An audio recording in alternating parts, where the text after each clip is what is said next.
Here is that Albany Plan of Union snake that I talked about the other day, representing the first attempt to unite the colonies for their mutual defense. So this was from 1754, that little cartoon, join or die, with Ben Franklin's idea being that the colonies had to join together for their mutual defense or they would in fact be overrun. At the end of today's lecture, I'm going to talk to you a little bit about the sort of cultural expressions in the early American Republic. And suffice it to say for now that Americans had a number of things that they thought were okay to paint or okay to celebrate. And one of them was history, their recent history. So here, John Trumbull painted a painting of the surrender of Cornwallis in 1781, you remember at Yorktown. It's one of the few topics that it was okay to paint in this time period. I'll talk more about that when we get to the end of the lecture. All right. So in 1776, as you guys know, after the Revolutionary War had already been in progress for about a year, the Second Continental Congress brought up the question of how should the government be organized. After some debate, the Articles of Confederation were formally adopted by the Second Continental Congress government.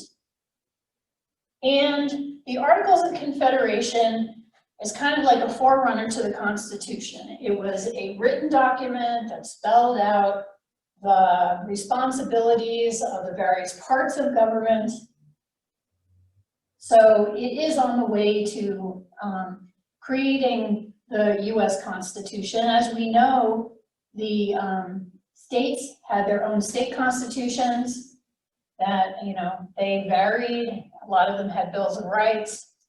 But this is the first try at a nationwide sort of constitution. Okay. So the Articles of Confederation government set up one house of Congress called Congress. One house is known as unicameral, from uni meaning one and camera meaning room. We now have a bicameral legislature, but we started off with a unicameral legislature. And individual states determined how it was that representatives from their states were elected. But in any event, they were subject to term limits. You could only serve for 3 years in any 6-year period. There are some members of Congress and the Senate who have been there for decades today, but in this time period, they had term limits. The term limits were even more severe on the presiding president, who was elected by Congress and could only serve 1 year out of every 3.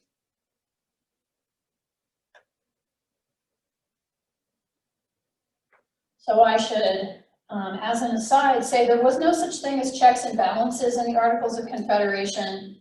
That concept doesn't come along until the revision that we call the US Constitution. There was a simple majority of members of Congress needed to approve most decisions, with a 2/3 majority for major decisions.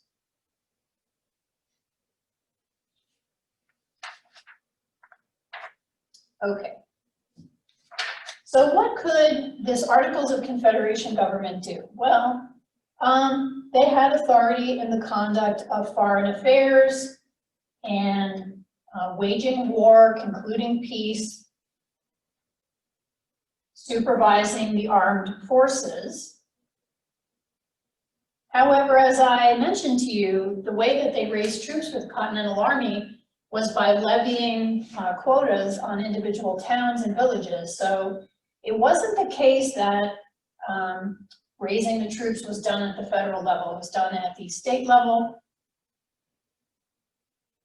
Congress also had the power to take out loans, to request money from states for the conduct of the war, to trade with the Indian nations, to print or establish a coinage. But importantly, it had no power to tax or to regulate trade among the various states. Now, the lack of the power to tax meant that the government could try to raise money, but it couldn't pay off that money, so that was sort of a non-starter.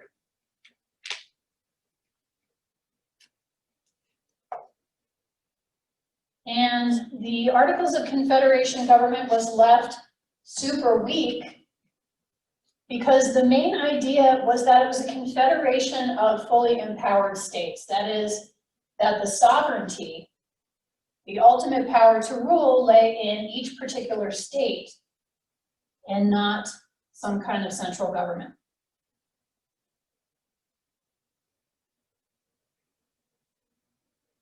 Any amendment to the Articles of Confederation, because we're talking about almost a social contract but made up of individual states, any amendment had to be ratified by all 13 states, as a result of which no amendments were ever ratified. So the Articles of Confederation was a very, very inflexible document, and that's why it's going to break down, as we're going to see. Now, let me ask you this for a minute. Why do you think that the framers in the Second Constitutional Convention made this government so weak? Yes? So probably because they were so against the crown, the monarchy, the rule of a strong government, that they wanted the complete opposite, but that was not right either. Yeah, that seems to me correct, that they were turned off by the extreme centralism of monarchical rule and trying to, the pendulum swung in the exact opposite direction. But as we're going to see, this is really problematic. Everything that the Articles of Confederation Congress undertook had to be undertaken by committee. There was not any central decision maker. And if you've ever tried to accomplish anything with a committee, you know how difficult it is to get everybody on the same page. John Adams was on 80 different committees over the period of the Articles of Confederation Congress. And so it really took a lot more effort to do anything than it would have with a more adept and sort of vigorous central government. Were the members of these committees elected by their representative? Yeah, the members of the committees were all members of the Articles of Confederation Congress, and I'm sure that they strove for balance especially by region. Some of their main concerns at this time were sort of not letting the larger states have too much power over the smaller states, and making sure that all the interests of various regions, some of which were like cash crop regions and some of which were subsistence agriculture regions, were being represented. Okay. So when the Articles of Confederation were ratified, then you had this period of time up until 1787 when the Articles of Confederation are, the sort of supervising document of the United States. And it was a very difficult time in terms of governance. There were lots and lots of issues.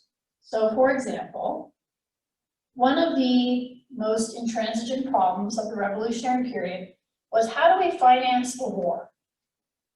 Some states are going to free ride. They are not going to pony up what they are asked. And yet they are still part of the Congress. And so you can't say, oh, well, we're not going to defend those states. Many states, instead of raising taxes, finally printed their own currency. When you print money, just print money, inflation happens. So that is that the price of things goes up. This led to a suspension of the continental dollar. These paper money dollars that the states were printing were worthless. And this led to a contraction in the money supply as people turned to other kinds of currency that they knew were not worthless. There were all kinds of currencies that were circulating in this time period in America, including British pounds and Spanish pieces of 8, and then whatever coins the mint was minting. And so, I don't know if you've ever heard the maxim, good money drives out bad. People only wanted to have specie, and this contracted the economy. The nature of the economy meant that people could not afford to buy food. At first, food was too expensive, then they didn't have specie to buy food with. And this led to food riots in various cities around the United States. Historians like to call what happened during these food riots the moral economy, because people were not like morally bankrupt as they food rioted. Instead, they would pay what they thought the food was worth. So, okay, I'm not gonna pay $5 for this loaf of bread. I'll give you 50 cents or whatever. I mean, those are totally wrong numbers, but you know, they would pay what they thought it was worth and take that with them. In order to deal with these issues, Robert Morris, who was superintendent of finance under the Articles of Confederation government, persuaded Congress to charter a bank. And 12 states were okay with levying a tax on imports, but the 13th state was not. And so this killed the attempt to give the Congress the power to tax. The Bank of North America, which was the bank that, I'm in class. All right, bye. Sorry, everyone. Okay, so the Bank of North America was created. How this worked was that gold and silver from the states and the federal government was deposited into the bank, and then the bank could issue paper money based on this gold and silver. It was supposed to, the attempt to give Congress the power to tax was supposed to increase the autonomy of the central government a little, make it easier to fight the war. But again, the proposed amendment failed. After the war ended in 1783, America resumed trade with Britain again. US ships were allowed to carry British goods, but only to the United States. So finishing up the war did not, completely solve the problem of whether the United States was an independent shipping power. The United States at this point did very little production of domestic manufacturers, and so Britain was still the largest trading partner of the United States. And the United States imported more from the British than it exported to them, which caused a trade deficit. When you have a trade deficit, when you need more from another country than that country needs from you, how you end up paying for those goods is with your hard currency, your gold and silver. And this led to a shortage of gold and silver. 3 important commercial banks in America were short on money, refused to extend any loans. The national debt still needed to pay off, and there wasn't any power to tax. And so what did the states do? Well, they passed on that tax burden to the people. Now, when you have a set of congressional representatives who have to figure out how they're going to tax the people, They have various options, but because they had the power, they didn't want to tax themselves necessarily. So they did things like levying a poll tax, which was a tax on individuals. So no matter how wealthy or poor you were, you had to pay this tax. And it fell more harshly on the poor than on the wealthy. That's called a regressive tax.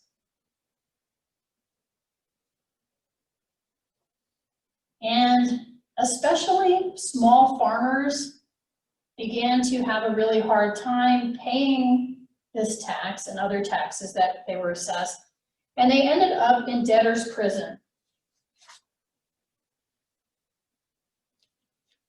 Debtor's prison in this time period was where you would be housed until you paid off your debt. Okay, what's the problem with debtor's prison? Can't make money while you're in prison. Yeah, I mean, if they imprisoned everybody who had credit card debt and couldn't pay it back, there'd be a lot more people in prison right now. So that is a problem, that you can't make money to pay it back. So what ends up happening is rebellion, as we're going to see momentarily. Okay, questions so far? Who was in charge of collecting taxes? Like the IRS wasn't around then, so. No, it would have been individual tax collectors for various towns. And one interesting thing is that if they didn't collect the taxes, they went to debtor's prison. So it was incumbent on them, and they were highly motivated to make sure that they did collect the taxes. Any questions from the Zoom people?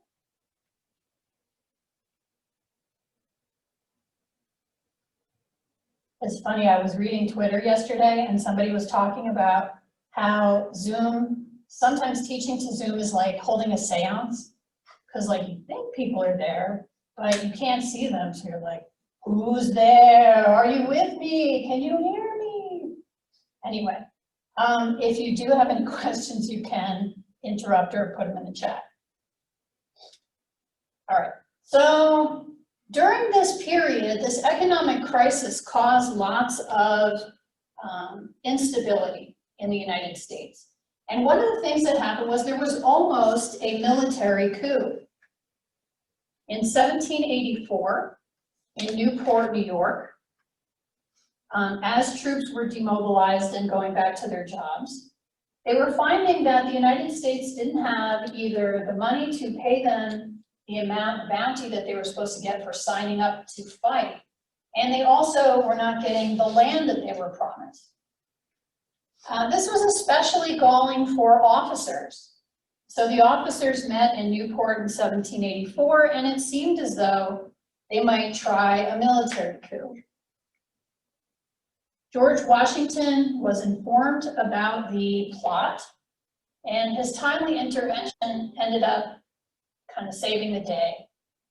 Everybody was really attached to Washington as an individual because he had led the Continental Army all through this war, and he got out some glasses, he was going to give a speech, put the glasses on his nose and said, "Gentlemen, I've gone gray in your service and I'm now going blind." And then, this is the mythology of it. The military officers were like, "Oh, George Washington," and they did not have a military coup. But they were not the only possible source of instability. I told you already about the poll taxes and their impact on debtors. Well, it was really severe in rural Massachusetts, where many farmers were losing their farms due to their inability to pay taxes. Not only that, the farmers of Western Massachusetts petitioned their state government for redress of grievances, as is people's right under the English Bill of Rights of 1689. However, the government didn't listen to them and in fact closed down all the county courthouses so that they wouldn't have anywhere to go with their grievances. So on January 25th, 1787, an army of 1,500 farmers from the hills and valleys of Western Massachusetts advanced on the federal armory at Springfield, where there were 450 tons of supplies, including 7,000 muskets and 1,300 barrels of gunpowder. Inside was a Continental Army General, William Shepard. He knew that the farmers were coming. He had 1,000 of his own troops with him. The farmers were led by Daniel Shays, who had himself fought in the Revolutionary War. And so Shays and his men got to the Springfield Armory. The guy inside William Shepard, the commander, said, "Look, disperse, you will be fired upon." And Shays and company said, "That is all we want, by God." And Shepard fired a warning cannon over the heads of the farmers and then commanded his troops to fire on the assembled revolt, on the assembled, protest.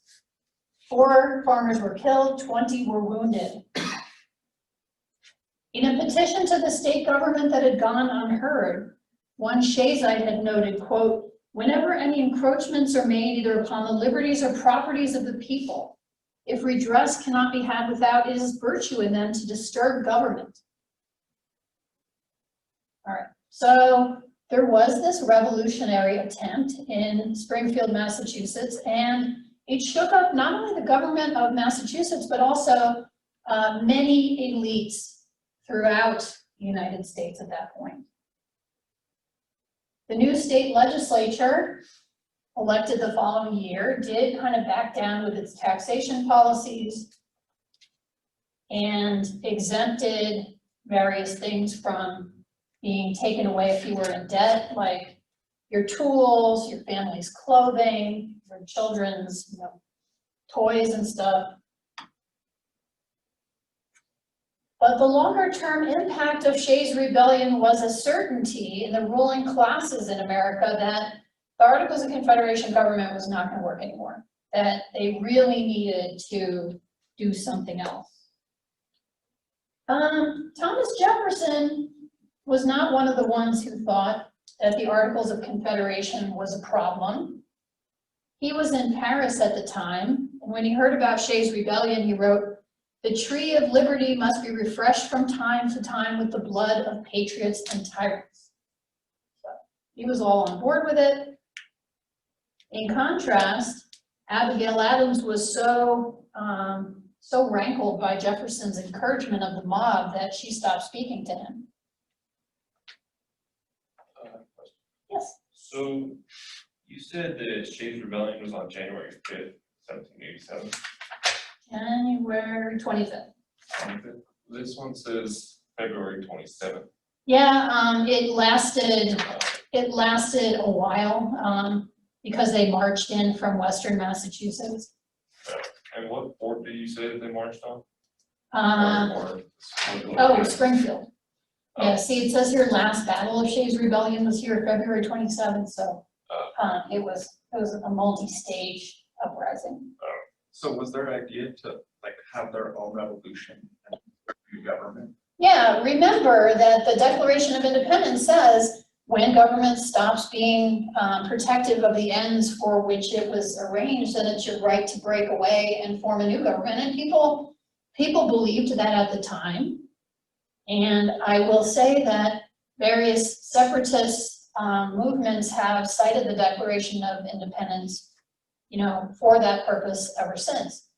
The Confederates did it before they seceded in the Civil War. There have been other movements to try to establish separate jurisdictions, like in Texas in the 1990s, I think.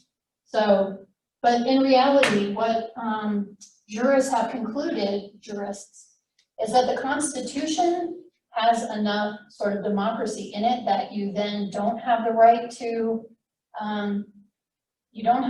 deploy the rights given to you in the Declaration of Independence to constitute a new government. So that's where we stand legally speaking. Okay, any questions from Zoom?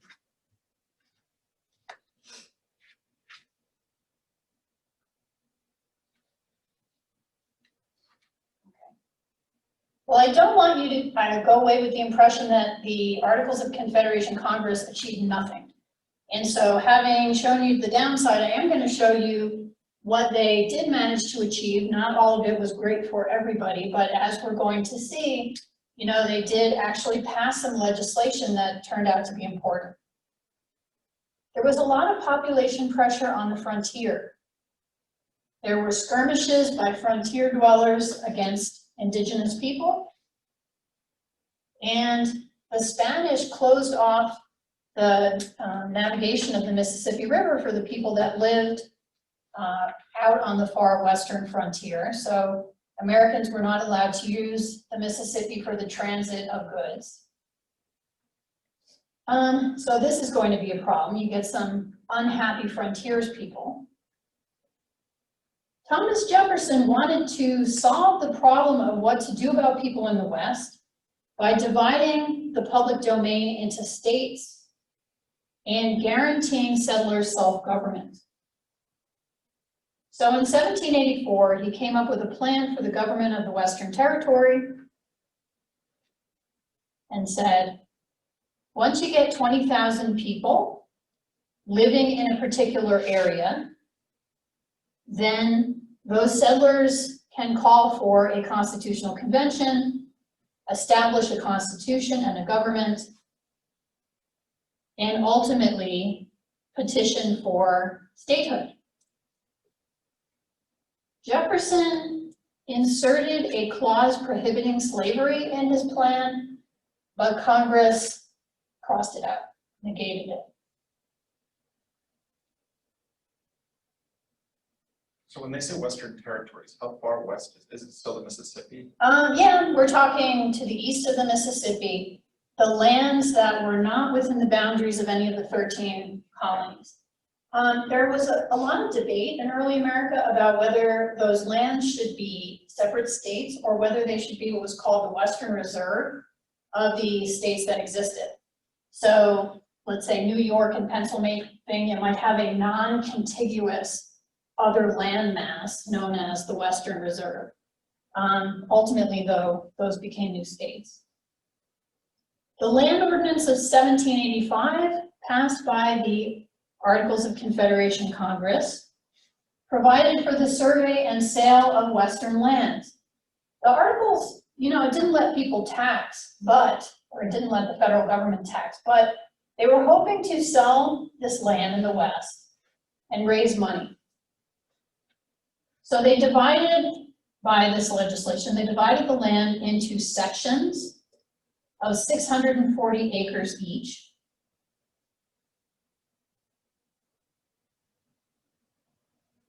And townships composed of 36 sections, as you can see from my chart. This means that they physically went out with poles and chains and surveyed the land and marked it into squares, which if you've ever flown over the nation's midsection, you can actually see, because farms were sold in sections, half sections, quarter sections, and the land still bears those topographical markings. One section of each township would be sold and the money used to support a local schoolhouse and teacher. Jefferson really wanted to give the public lands away to actual settlers so that people would have, you know, an opportunity for upward mobility, but he was kind of outvoted within Congress. And so if you wanted to buy land in the West, you had to buy a section of 640 acres at $1 an acre. That would be a 1990 price of $74,000. I should really get a 2020 price. I don't know why I have a 1990 price in there. But as a result of the fact that it was expensive, a lot of poor people went out and squatted on the land illegally and began to cultivate that land. They went beyond where it had been surveyed in the hopes that when it came time to sell that land to people, they would have first dibs because they were already there. And, you know, that did happen in a lot of cases. It was called preemption. The Northwest Ordinance of 1787 was meant to replace Jefferson's 1784 bill, and it applied to the area called the Northwest Territory, which is basically the Ohio Valley. It said 3 to 5 states will be planted in this territory. There will be no slavery. At first, Congress will choose who is going to govern, but then when a territory has 60,000 people in it, it can make a state constitution and apply to Congress for statehood.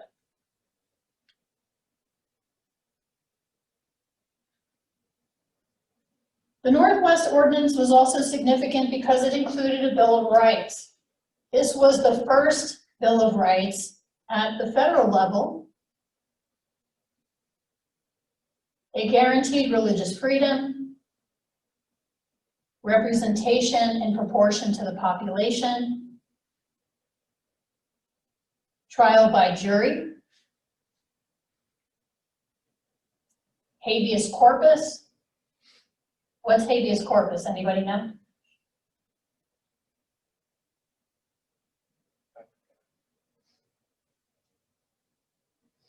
Habeas corpus literally means in Latin, here is the body. And what it is you can't be held in jail indefinitely without being charged. You have to know what your crime is, and you have to have a trial ultimately. But at the same time that all these things were happening, Native American land claims to the west were being extinguished. The Native Americans who lived in the Ohio Valley really didn't want settlers there. They tried to prevent the Ohio Company, which was settling the region, from introducing settlers. There was a war between the Miami Indians, led by Little Turtle, who is on the top left there of the slide. And the first governor of the Northwest Territory, General Arthur St. Clair, led the American troops.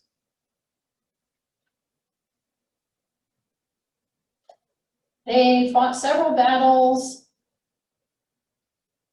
Little Turtle was finally defeated at the Battle of Fallen Timbers in 1794.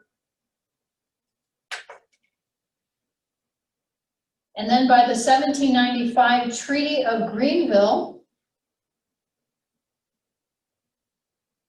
the Miami Indians' land claims were recognized, but they also had to give up some territory.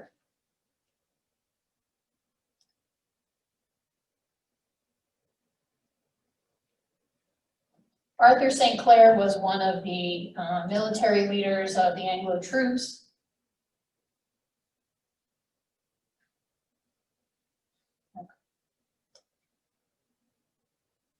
And that's a picture of him on the bottom left there.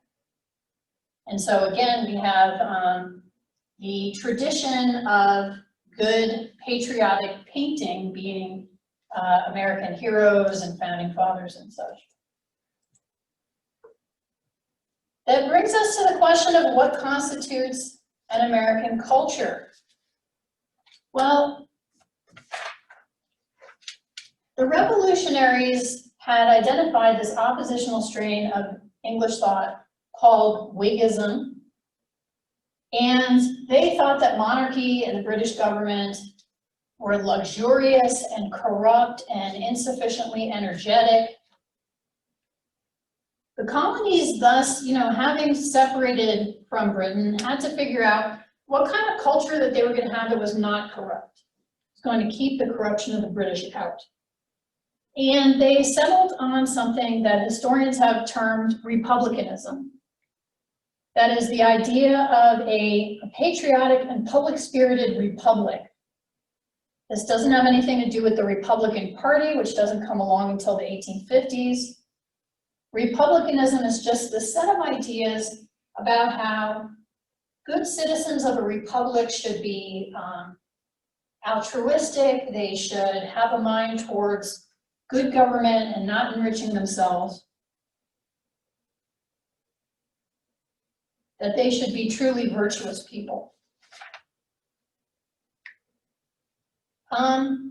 Republicanism stressed that some sacrifice was necessary to obtain a virtuous republic, that, you know, people might have to rein in their spending, that they might have to sacrifice some of their liberties. At one point, John Adams referred to America as a Christian Sparta. And if you know anything about ancient Sparta, you know that it was pretty much a militaristic society. And that was what the Americans were being shaped towards achieving. So the development of culture and the arts in such a situation was a little bit problematic. Americans wanted to produce works that embodied virtue, but if the works were too good, then they were corrupt and luxurious. So it's okay if you painted history paintings, if you painted portraits of the founding fathers. Painters like Gilbert Stuart and Charles Wilson Peale painted the founding fathers over and over again. John Trumbull produced vast history paintings documenting not only Cornwallis' surrender, which I showed you at the beginning, but also the Battle of Bunker Hill and Burgoyne's surrender at the Battle of Saratoga. Ironically, a lot of the good painters in this period were trained in England. There were not yet good art schools in the United States, so they had to go to England to learn their chops, and then they would come back and paint patriotic portraits. Would they be paid for these portraits? Mm-hmm. Oh yeah. Architects hoped to kind of encompass American virtue with their architecture, and they looked back to ancient Greece and Rome. That's who they wanted to be. So neoclassical architecture for public buildings and even for private buildings became all the rage. At some point, I'll show you a picture of Thomas Jefferson's home, Monticello, that he designed. It was based on the work of Palladio, a 16th century neoclassical Italian architect. And to the early Americans, Greece and Rome embodied everything that was great about ancient civilization. You know, that they had the heights of technology, that they were good at being imperial powers, that they at various times had different forms of representative government. They weren't looking at sort of life under Julius Caesar. They were looking at the Senate and such. Another important part of this was tertiary education. So building colleges and universities was very important in the early American Republic. 8 American colleges were founded in the 1780s and 6 more in the 1790s. And Thomas Jefferson in Virginia tried to put forth a bill in the Virginia legislature that would have provided for free public education for anyone from, you know, like earliest school days through college. Samuel Adams would provide or propose a similar plan for Massachusetts, but it was really hard to get people to sign on to these plans at this point because in the United States, as we're going to see in another lecture, there still was a very strong aristocratic bent among the, I would say, ruling classes. And they really thought that, you know, it would ruin the sons of laboring people if they had too much education. You know, if they were allowed to rise above their station, that would be culturally problematic. So these ideas for free public education from, you know, kindergarten up through college never ended up taking place.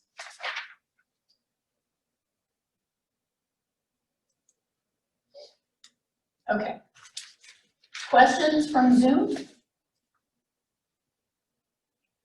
Was it really just the ruling class that outside idea of tertiary education for free? Well, We don't get the sort of non-ruling class saying very much about it until the 1820s.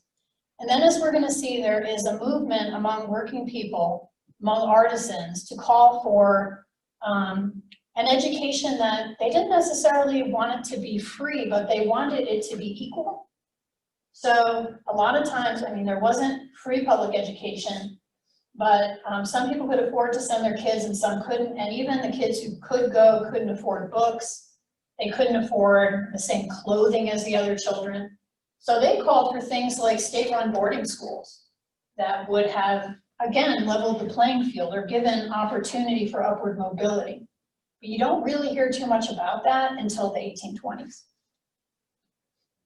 Good question. All right, so by the mid-1780s, people knew that the Articles of Confederation government was super problematic, that it probably was not going to be able to hold the country together for too long. Some of the states were sniping against each other about their borders. In September of 1786, a convention was called for Annapolis, Maryland, to discuss amending the Articles of Confederation government, but only 5 states sent representatives. So that was not a quorum. And they decided to call a meeting the following year for 1787 in Philadelphia, again, to amend the Articles of Confederation. The idea at first was not to write a completely new document.